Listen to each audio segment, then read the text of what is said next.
मित्रांनो, यंदाचा मान्सून सरासरीपेक्षा कमी आणि अपुराच होईल हे आता स्पष्ट झालंय. भारतीय हवामानशास्त्र विभागानं दिलेल्या नव्या अंदाजातूनही ही बाब स्पष्ट होतीये. मान्सूनवर संकट आणणारा एल निनो जून ते सप्टेंबर या हंगामात प्रशांत महासागरात सक्रिय आणि शक्तिशाली असणार आहे, हेही अंदाजात स्पष्ट करण्यात आलंय. या सगळ्या अंदाजातून पावसाबाबत संकटच दिसून येतंय, पण परिस्थिती दुष्काळापर्यंत जाणार नाही. कारण अपुरा का होईना पाऊस होणार आहे आणि काही भागात तो सरासरी गाठेल अशी शक्यता आहे. पण त्यातही एक धोका आहेच. हा धोका कोणता आणि संपूर्ण हंगामात महाराष्ट्रातल्या कोणत्या जिल्ह्यात किती प्रमाणात पाऊस होईल याचा जिल्हानिहाय आढावा आपण या व्हिडिओत घेणार आहोत. नमस्कार मित्रांनो, बातमीची स्टोरी आपल्या यूट्यूब चॅनलच्या हवामान अपडेटमध्ये तुमचं मनपूर्वक स्वागत. मित्रांनो, मान्सूनवरचं संकट जूनपासून सुरू होईल हे आपण मागच्या व्हिडिओतच स्पष्ट केलं होतं. हवामान विभागानंही आता जूनच्या पावसाचा अंतिम अंदाज देताना सरासरीपेक्षा कमी पावसाची शक्यता व्यक्त केली आहे. जूनमध्ये देशात सरासरीच्या तुलनेत कमी म्हणजे 92% पाऊस होईल अशी शक्यता व्यक्त करण्यात आली आहे. जूनच्या पावसाबाबत महाराष्ट्रातली स्थिती पाहिली तर मराठवाड्याचा दक्षिण आणि उत्तरेकडचा काही भाग तसंच पश्चिम महाराष्ट्राच्या दक्षिणेकडचा तुरळक भाग सोडला तर इतर सर्व जिल्ह्यांमध्ये जूनमध्ये पाऊस अपुरा होणार आहे. पाऊस सरासरीपेक्षा कमी आणि उन्हाच्या झळात जास्त अशी स्थिती जूनमध्ये राहील. त्यामुळं काही भागात जूनमध्येही तापमान वाढ सोसावी लागणार आहे.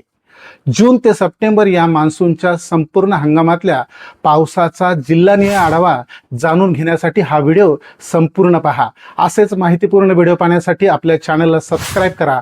हा व्हिडिओ आवडल्यास लाईक नक्की करा.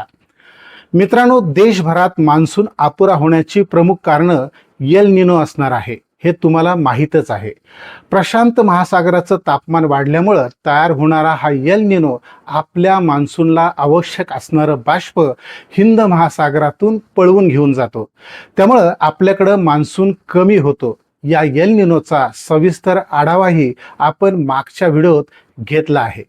एल निनोपासून मान्सूनला काही प्रमाणात वाचवणारा पॉझिटिव्ह आयोडी ही मान्सूनच्या काळात सक्रिय होणार नाही हे आता स्पष्ट झालंय.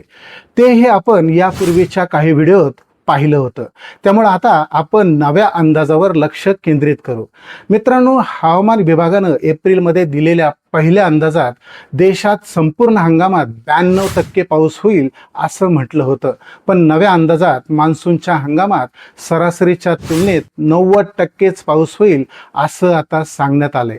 उत्तर पश्चिम भारतात सगळ्यात कमी पावसाची शक्यता आहे, पण मध्य भारतात पावसाची सरासरी काहीशी जास्त म्हणजे 94% राहण्याची शक्यता आहे.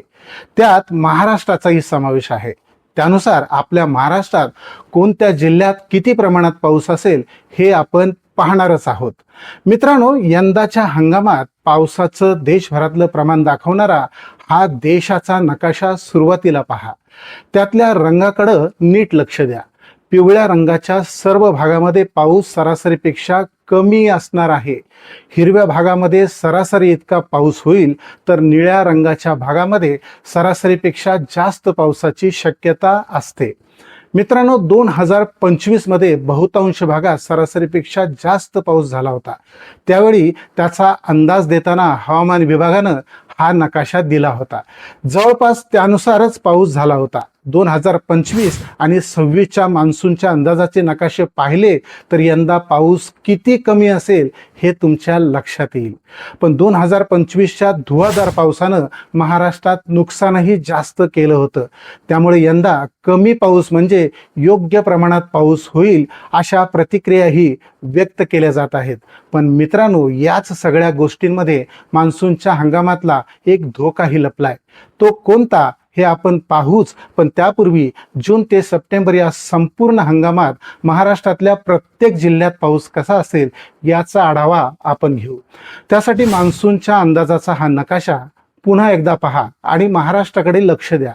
महाराष्ट्रात बहुतांश भागात कमी पावसाचा पिवळा रंग दिसतोय, पण सरासरी इतक्या पावसाचा हिरवा आणि सरासरीपेक्षा जास्त पावसाच्या निळ्या रंगाचे काही टिपकेही महाराष्ट्राच्या नकाशात दिसून येत आहेत.